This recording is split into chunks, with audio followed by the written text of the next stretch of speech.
Welcome to Post Colonial Space. I'm Masood Raja. And today I'll briefly talk about understanding student responses, especially students if you are teaching at college who are freshmen or if you're teaching at high school. And I learned this through my experience of teaching at a high school, which I just started this semester. So one thing that I noticed from my students, not all of them, but some of them, was that if I asked them to present something, an assignment or something, and while they are presenting it, if I go over it with them and start correcting it and start giving them suggestions, some of them really got defensive, right? And maybe felt offended. Now, as teachers, we need to understand this response, right? Because otherwise we could end up doing more harm than good in a classroom. So there is research on this. I do not remember the researcher's name, but it's mentioned in John Tagg's book, The Learning Paradigm College. I think I have a lecture on it, which you can watch. So in that, he discusses this particular research about identity itself, or identities as learners. And he talks about how some students inhabit what is called the entity idea of identity, or the entity theory of identity. And others have internalized the idea of identity in flux, identity that keeps changing. Based on which identity they inhabit, they will respond to your criticism or your constructive suggestions to their work. Now, those who inhabit the entity kind of identity, entity theory of identity, their internal belief system is that they are complete as individuals, right? They are who they are, and hence what they give to you, what they submit, what they present is an extension of that self. Now, when you offer constructive critique about it or give suggestions to change, they see it as a critique of their own identity, right? And hence act defensive or even get angry. Now, those who have internalized the idea of identity in flux, identity constantly growing and changing, are the students who would actually come up to you and thank you for reading their work, for listening to them, and for giving them good suggestions, because they see your efforts as enhancing their identity.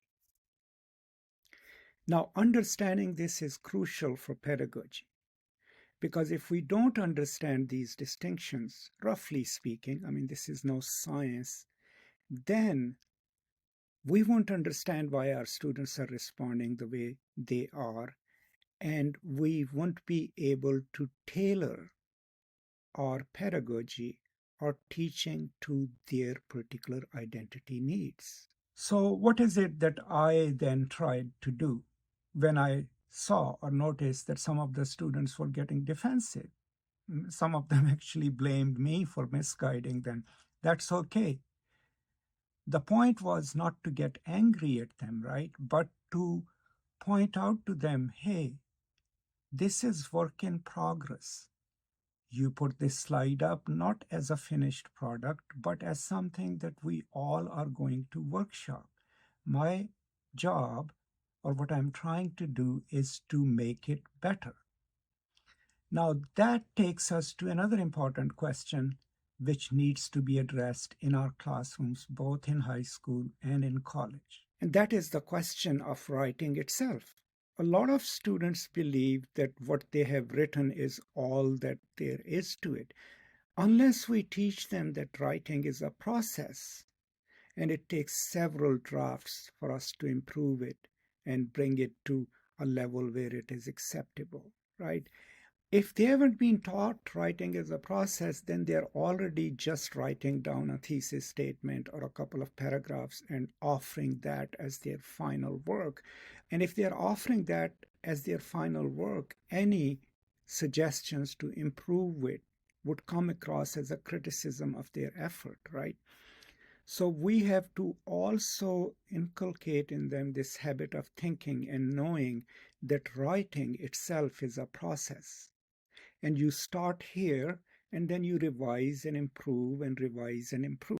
So overall, knowing what identity is at play, and I have a whole lecture on this separately on identity theories, right, of identity in flux and entity theory.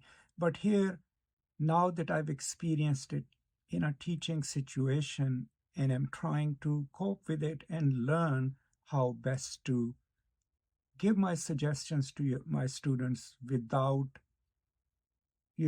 threatening their self and their idea of self. Because if we do that, they're going to foreclose us. They are not going to stop learning. So that's why I thought I should make this standalone video, which is based in my experience. So to sum up, knowing what possibly is the identity that our students are inhabiting, and that will come across to us clearly through their responses to our feedback.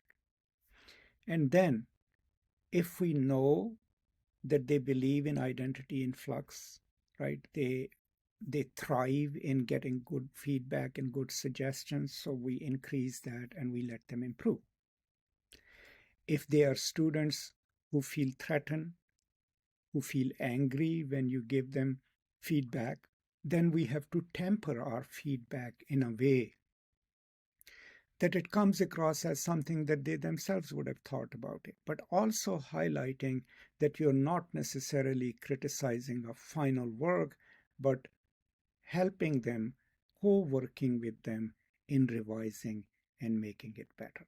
But overall, letting our students know clearly that writing is a process, that learning is a process, and that anything that they do in the classroom with you or with other groups is a part of that learning process. I think if they are socialized into it and they start believing in it, then they'll be less defensive. And when they are less defensive, chances are they'll become better learners. That's it for today. I hope this was useful to you. Just let me know what you think. Please post anything that comes to your mind in the comments. And as always, I'm grateful for your support, and I will now be back with something else useful to you. Until then, thank you. And as always, peace and love.